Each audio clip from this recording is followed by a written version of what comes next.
안녕하세요. 따뜻한 사연을 전하는 황금빛 동행입니다. 혹시 주변에 작은 일에도 쉽게 화를 내는 사람이 있나요?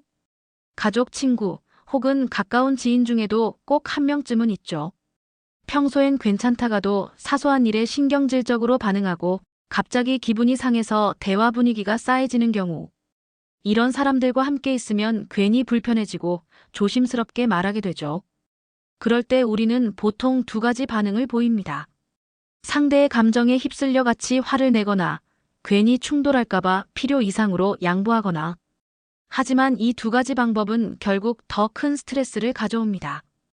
오늘은 화를 잘 내는 사람들에게 휘둘리지 않고 오히려 상황을 주도하는 법을 알려드리겠습니다. 영상을 보기 전에 잠시만 시간을 내어 구독, 좋아요, 알림 설정을 눌러주세요. 저에게 보내주신 65세 한영미 씨의 고민 사연을 소개해드릴게요. 안녕하세요. 저는 65세 결혼 40년 차 주부 한영미입니다. 남편과 함께 나이 들어가면서 서로를 더 이해하고 배려하며 살고 싶었는데 요즘 저는 너무 지치고 답답한 마음뿐입니다. 남편이 하루에도 몇 번씩 짜증을 내고 화를 내는데 도대체 왜 그러는지 모르겠어요. 처음엔 건강이 안 좋아져서 그런가 했는데 별거 아닌 일에도 버럭 소리를 지르니 저도 점점 지쳐갑니다. 아침부터 밥상이 문제예요. 국이 뜨거우면 왜 이렇게 팔팔 끓였냐고 화내고 조금 식으면 이게 무슨 찬밥 신세냐고 짜증을 냅니다.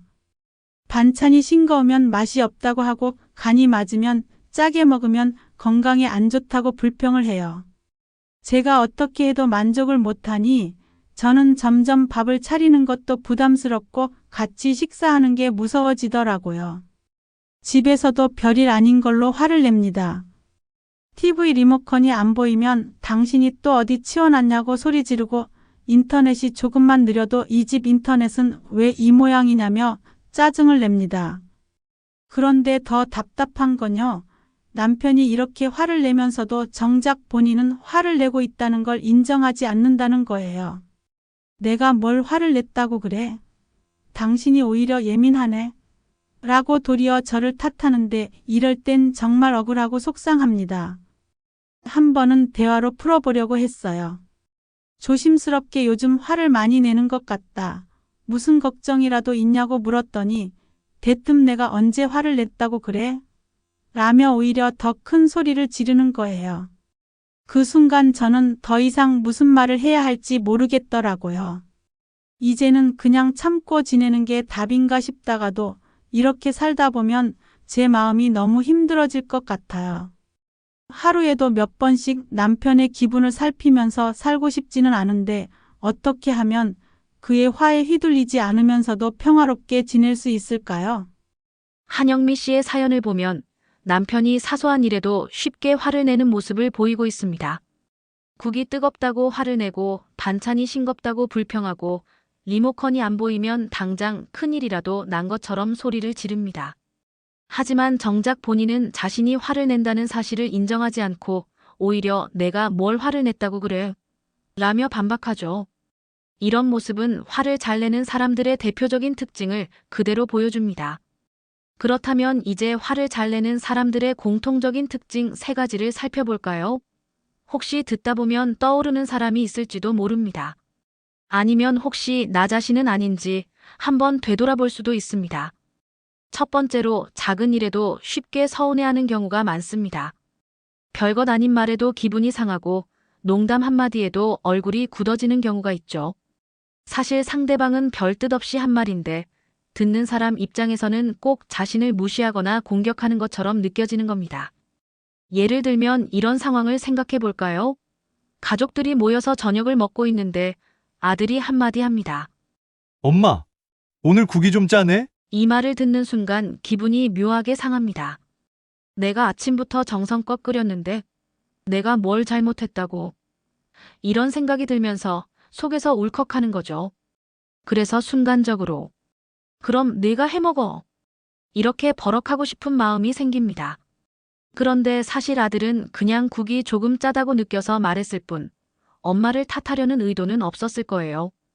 하지만 내 입장에서 들으면 꼭 엄마가 제대로 안 했네. 라고 말하는 것처럼 느껴지는 거죠. 그래서 순간적으로 감정이 상하고 말투도 거칠어지게 됩니다. 이런 반응이 나오는 이유는 자존심 때문이에요. 나름대로 정성을 들였는데 그걸 인정받기는커녕 지적을 받았다고 느껴지는 순간 마음이 상하는 거죠. 특히 나이가 들수록 이런 감정이 더 커질 때가 많습니다. 젊었을 때야 뭐 그러려니 하고 넘기던 일도 이제는 신경이 쓰이고 서운하게 느껴질 때가 많거든요. 하지만 여기서 한 가지 생각해 볼 점이 있어요. 혹시 내가 예민하게 받아들이고 있는 건 아닐까? 가족들이 하는 말을 조금만 다르게 받아들이면 이런 서운한 감정을 줄일 수 있을지도 모릅니다. 예를 들어, 오늘 간이 좀 진했나 보다. 다음엔 덜 넣어야겠네.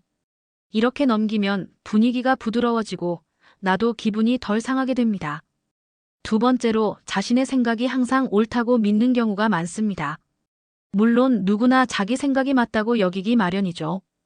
하지만 이게 너무 강하면 주변 사람들과 부딪히는 일이 많아집니다. 특히 오랜 세월 동안 자기만의 방식대로 살아온 사람일수록 내가 살아보니 이게 맞아. 라는 확신이 더 커지죠. 예를 들어 남편이 리모컨을 찾다가 안 보이면 이렇게 말할 때가 있어요. 당신이 또 어디 치워놨지? 정말 내가 치웠을 수도 있지만 아닐 수도 있잖아요. 하지만 남편은 본인이 잘못 놓았을 가능성은 생각하지 않고 무조건 나를 의심하는 겁니다. 아니, 난 안 건드렸어. 라고 말해도 남편은 쉽게 인정하지 않죠. 이런 경우 남편 입장에서는 꼭 리모컨 때문만이 아닐 수도 있어요.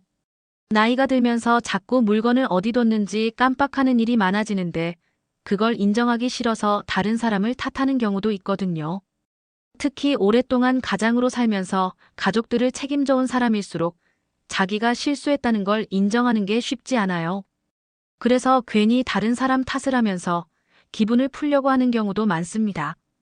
이럴 때 바로 정면으로 내가 안 치웠다니까 하고 맞서기보다는 조금 다른 방법으로 접근하면 갈등을 줄일 수 있어요. 아이고, 리모컨 또 어디 갔대? 우리 같이 찾아볼까? 이렇게 말하면 남편도 조금 진정이 되고 부드럽게 넘어갈 수 있습니다. 그리고 가족들이 조심스럽게 당신 요즘 화를 좀 자주 내는 것 같아. 라고 말할 때도 비슷한 반응이 나옵니다. 내가 언제 내가 화를 냈다고? 이렇게 반응하는 이유는 본인은 자기가 그렇게 예민하게 반응하는 줄 모르기 때문이에요. 우리는 항상 자기 자신을 객관적으로 보기가 어렵거든요. 남이 화를 내면 잘 보이지만 내가 화를 낼 땐 그냥 당연한 반응이라고 생각하는 거죠. 그래서 상대가 화를 낼 때 바로 왜 화를 내? 라고 따지기보다는 요즘 무슨 걱정 있어? 혹시 속상한 일 있었어? 하고 감정을 풀어주는 방식으로 접근하면 훨씬 부드럽게 대화할 수 있습니다. 세 번째는 과거의 일을 자주 꺼내며 화를 내는 경우입니다. 나이가 들수록 과거의 기억이 더 생생하게 떠오를 때가 많아요. 젊었을 때는 그냥 지나갔던 일도 시간이 지나면서 점점 더 생각나고 그때 느꼈던 감정이 다시 올라오는 거죠. 예를 들어 부부싸움을 하다가 너 그때 기억나? 30년 전에 내가 나한테 뭐라고 했는지. 이런 말이 나오는 경우가 있어요. 상대는 이미 기억도 못하고 있을 수도 있는데 나는 아직도 그때의 서운함이 남아있는 거죠. 이런 감정이 반복되는 이유는 그때 제대로 풀지 못했기 때문이에요. 속으로는 여전히 서운한데 그때는 그냥 참고 넘겼거나 말하지 않고 혼자 사귀었던 거죠. 그러다 보니 시간이 지나도 감정이 남아있다가 다른 일로 싸우는 순간 다시 터져 나오는 겁니다. 여기서 중요한 건 과거의 감정을 해결하지 못하면 작은 갈등이 반복될 때마다 더 크게 폭발한다는 것이에요. 그러니 과거의 일을 계속 되새기면서 화를 내기보다는 지금 상황에서 어떻게 하면 감정을 잘 풀 수 있을지를 고민해보는 게 더 도움이 됩니다. 예를 들어 남편이 예전에 서운했던 일을 다시 꺼내며 화를 낸다면 그때 많이 서운했구나. 미안해. 그때 좀 더 잘했어야 했는데. 이렇게 한번 받아주면 상대도 감정을 가라앉힐 수 있어요. 그리고 나 스스로도 과거의 서운함이 자꾸 떠오를 때 그때는 그랬지만 지금은 다르다 하고 생각하는 연습을 해보는 게 좋아요. 결국 중요한 건 지금 현재를 어떻게 더 편안하게 살 것인가 하는 거니까요. 화를 잘 내는 사람과 지내다 보면 마치 폭풍이 지나갈 때까지 숨죽이고 기다리는 기분이 들 때가 많습니다.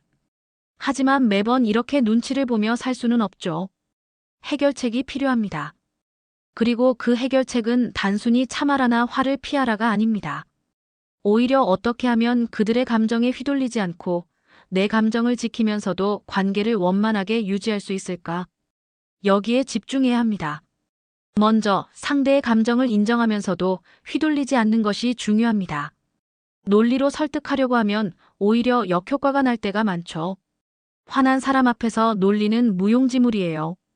왜냐하면 이미 감정이 폭발한 상태이기 때문에 이성적인 대화보다는 자기 감정을 알아주길 바라는 경우가 많거든요. 이럴 땐 논리로 맞서기보다 감정을 인정해주는 방식으로 접근하는 게 훨씬 효과적입니다. 예를 들어 남편이 밥이 싱겁다고 투덜거릴 때 당신 입맛은 청와대 수준이라 예민한 거야. 내일은 간을 더 맞춰볼까? 하고 가볍게 받아주면 분위기가 훨씬 부드러워집니다. 중요한 건 상대의 감정을 존중하면서도 내 감정까지 휘둘리지 않도록 하는 거예요. 무조건 미안해, 미안해만 반복하면 상대는 이 사람은 내가 화를 내면 다 들어주는구나 하고 더 감정을 폭발시킬 수도 있어요. 그러니 감정을 인정하면서도 내 입장도 지키는 것이 핵심입니다. 두 번째로 감정적으로 반응하지 않고 대화의 방향을 돌리는 것이 중요합니다. 화를 내는 사람들은 보통 감정을 쏟아내는데 집중합니다. 그런데 가만 보면 진짜 문제를 해결하려기보다는 그냥 감정을 배출하는 경우가 많아요. 그러니 대화를 감정에서 해결책으로 바꾸는 것이 중요합니다. 남편이 인터넷이 느리다고 짜증을 낼 때 그러게 요즘 좀 굼 떠졌네. 우리가 바꿀까? 아니면 기사님을 불러볼까? 하고 대화를 해결책으로 이끌면 상대의 감정도 가라앉기 시작합니다. 여기서 중요한 포인트는 화를 인정하면서도 해결책을 찾도록 유도하는 거예요. 그럼 우리가 어떻게 하면 좋을까? 하고 물어보면 상대도 감정적으로 반응하는 대신 현실적인 답을 고민하게 됩니다. 이렇게 대화를 해결 중심으로 유도하면 불필요한 감정 소모를 줄일 수 있어요. 마지막으로 적절한 거리를 유지하는 것도 중요합니다. 어떤 사람들은 감정이 폭발하면 한동안 식지 않는 경우가 많습니다. 이럴 땐 정면으로 부딪히기보다 시간을 주고 감정을 가라앉힐 기회를 주는 게 가장 현명한 방법이에요. 남편이 짜증을 내기 시작할 때 당신 지금 기분 안 좋으니까 우리 이 얘기는 저녁에 다시 해 하고 살짝 피하는 것도 좋은 전략입니다. 단 그냥 회피하면 상대는 무시당했다고 생각할 수도 있으니 이야기는 나중에 하자고 명확하게 말하는 게 좋아요. 그리고 가끔은 거리두기만이 답인 경우도 있습니다. 너무 자주 화를 내는 사람과 계속 같이 있으면 나도 지칠 수밖에 없어요. 이럴 땐 일부러 산책을 나가거나 물리적인 거리를 만들어 나 자신을 보호하는 것도 필요합니다. 이렇게 세 가지 방법을 활용하면 화를 잘 내는 사람과 마주했을 때 당황하지 않고 현명하게 대처할 수 있습니다. 무조건 양보할 필요도 없고 논쟁에 휘말릴 필요도 없습니다. 상대의 감정을 인정하면서도 내 감정을 지키는 법을 배우면 불필요한 갈등에서 벗어날 수 있어요. 화를 잘 내는 사람들을 상대할 때 중요한 건 감정을 인정하면서도 휘둘리지 않는 거예요. 오늘 이야기한 걸 간단히 떠올려 볼까요? 작은 일에도 쉽게 감정이 격해지는 사람, 자기 생각이 늘 옳다고 믿는 사람, 과거의 일을 자주 꺼내며 감정적으로 반응하는 사람. 이런 사람들과 마주했을 때 감정을 받아주되 휘둘리지 않고 대화를 해결책 중심으로 돌리고 필요할 땐 거리를 두는 게 중요했죠. 이제 여러분께 두 가지 질문을 드릴게요. 혹시 나는 누군가에게 화를 잘 내는 사람이 아닐까요?